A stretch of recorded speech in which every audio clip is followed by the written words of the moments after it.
My name is Gavin Powell, and I am from McPherson, Kansas.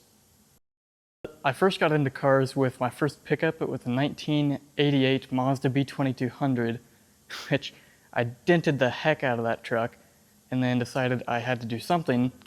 So I bought another car that then got me even more into cars and deeper into the profession. And then that kind of spiraled down from there to get me here. After deciding to then buy more vehicles, I eventually got a 1959 Ford F-250, which was the first actual classic vehicle that I had.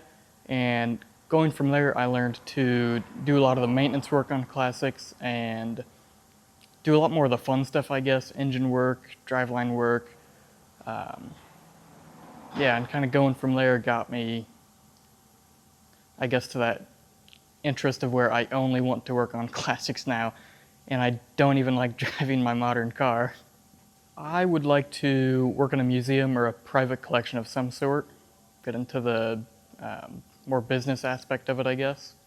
The Piston Foundation scholarship has really helped me by allowing me to take a little bit more time off of work so I can focus more on, one, my studies, and two, doing actual work on the cars that I care about, like this one.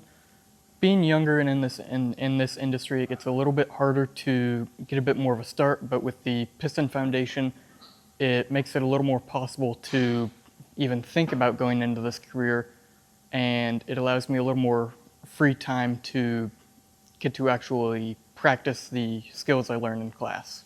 Thank you.